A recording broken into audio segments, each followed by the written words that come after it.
You're welcome back. If you just joined us, you're watching Business Morning. We're coming to you from Channels Television, broadcasting from Lagos. I am Bolaji Akinwale. It's now time to begin our conversation, which is on growing SMEs. This issue of SMEs, growing it, will always come up time and time again, because it is very important that we concentrate on how to grow our small businesses.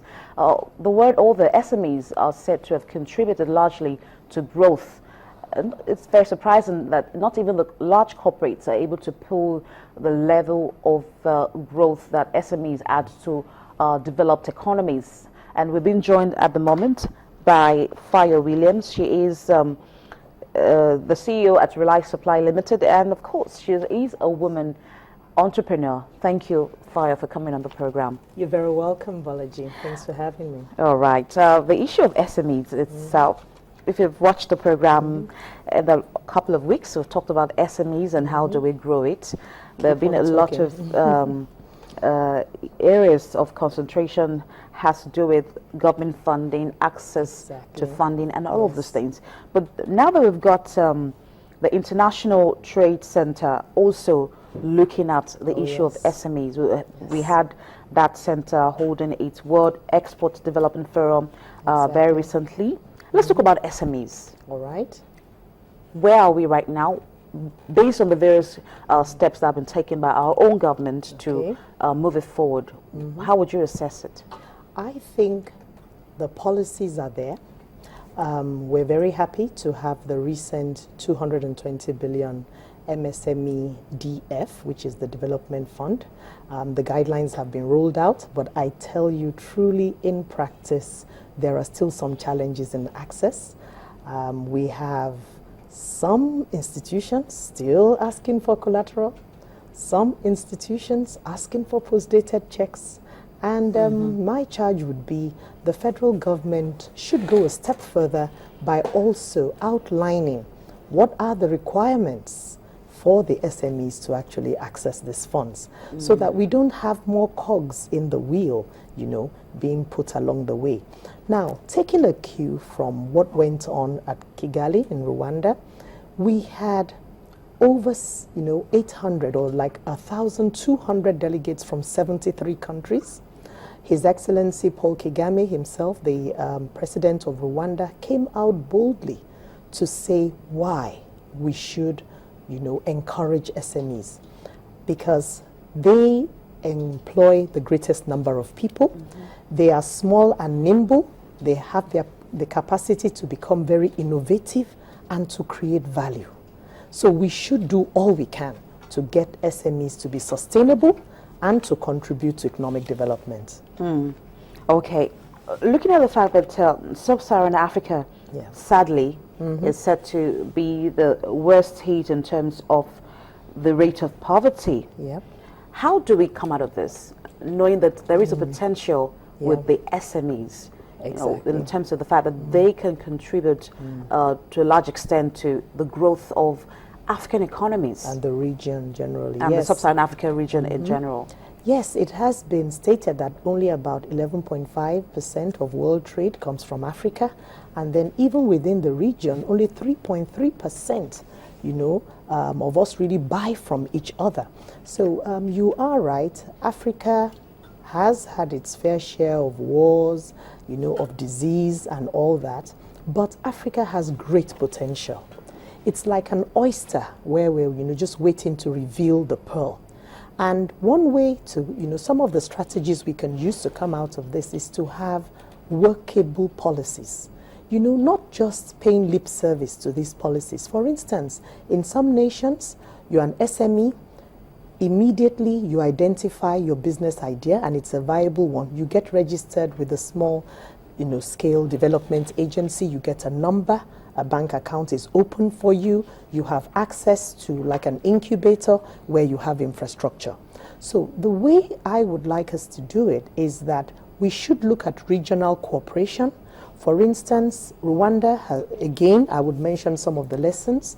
They are a landlocked country, but right now they have agreements with Burundi, with Tanzania, with Kenya, with a lot of the countries around them, and they have facilitated trade. They have removed even non-tariff barriers.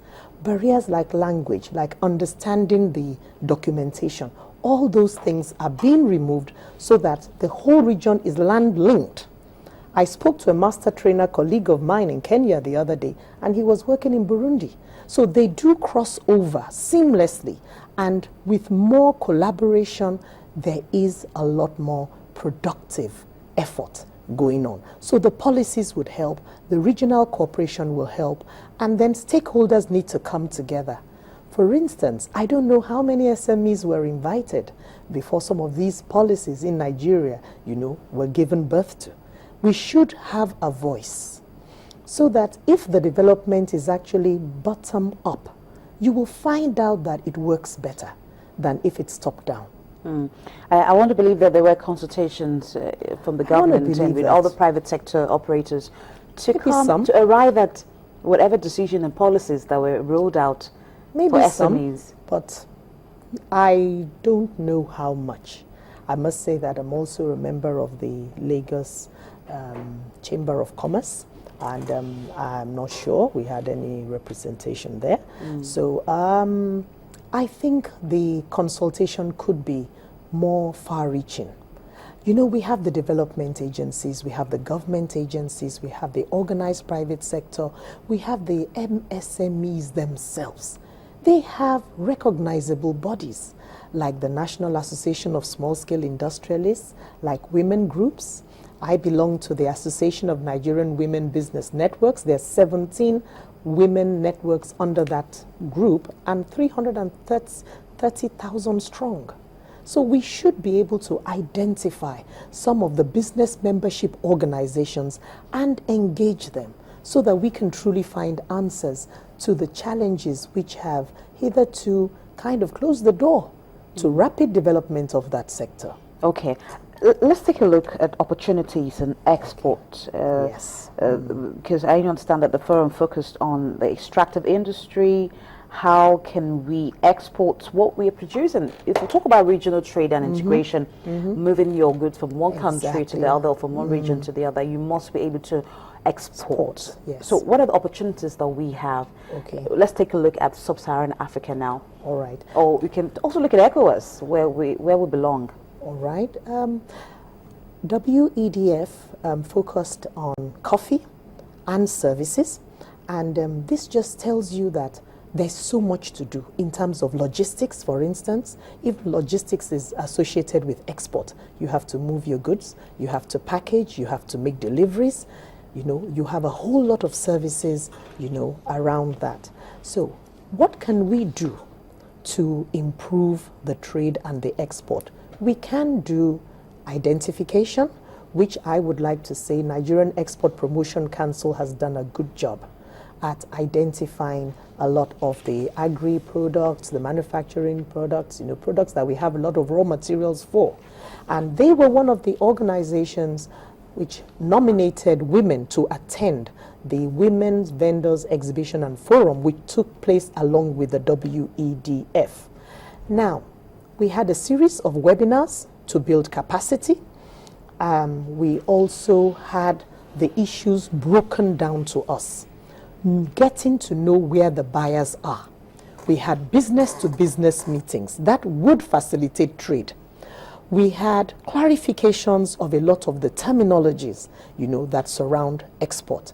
So I would like to say that as much as we can continue to build bridges, Nigeria to Ghana, Nigeria to Senegal, Senegal with Mali, we can find out what your country needs that I have. And then from there, we begin to see how we can facilitate, the export of that product into the region where it is really needed. Yeah. Okay, the issue of connecting SMEs to the international market. Oh, yes. For some small and medium business owners, what are the challenges that they're facing aside funding has to do with how do we get into this market? We've talked about exporting to the West African sub-region, to other parts of Africa, and even to Europe. even to Europe. Now, one of the organizations that is doing a good job here is the We Connect International. It was launched in Nigeria on the 25th of January, and they have actually been helping SMEs to internationalize their business. They've set up an academy, where we've had training with Ernst & Young, we've had training with Accenture and some of the Fortune 500 companies. Now, this is the deal. It has been identified that about 750 billion US dollars, is being procured by these large organizations. But the question is, how much of it is being, procured through SMEs and particularly through women-owned businesses, which we call WOBs. And the issue has been to try to link, the big buyers with the SMEs so that the SMEs can get into the global value chains. And for instance, there was a recent event where SMEs were actually taken to ExxonMobil. And this, they got some information on how to package their businesses better, to comply with registration requirements, and then they can offer their products. So it's all about standardization. We Connect International even has a certification scheme that is global.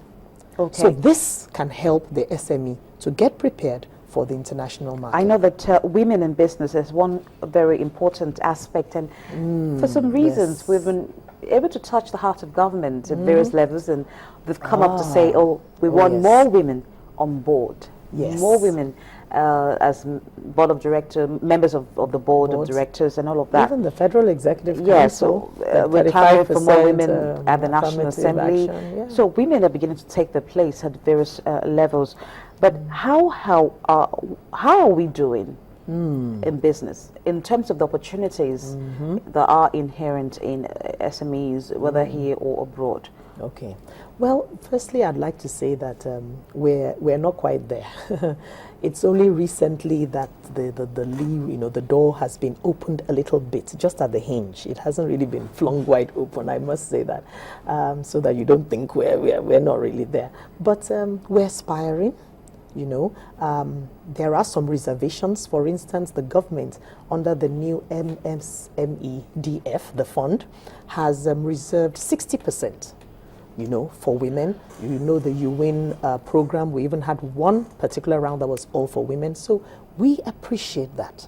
It's a good step in the right direction, because when you put more money in the hands of women, they can use it on health, they can use it on nutrition, they can use it on education. Studies have shown that 90% of what comes into the hand of a woman goes into the home. So it's smart economics. If not everything. It is smart economics. Yeah, sometimes if not everything. Bolaji, you tell me about it. So what we are saying right now is that women are being given a place, but we need to have quotas that need to be monitored. There needs to be targets. We need to see that these policies are really being implemented. Okay, I'd like you to hold the thought for a minute. Fire Williams, the CEO at Rely Supply Limited, talking about how to grow SMEs in Nigeria, in Africa, how we can take advantage of the opportunities that are on the international trade market, and what are we doing here as a country, as individuals, as small and business owners, to be able to tap into the huge potentials that are awaiting us out there, and what are various government doing to help these businesses to grow. We'll be right back after the break.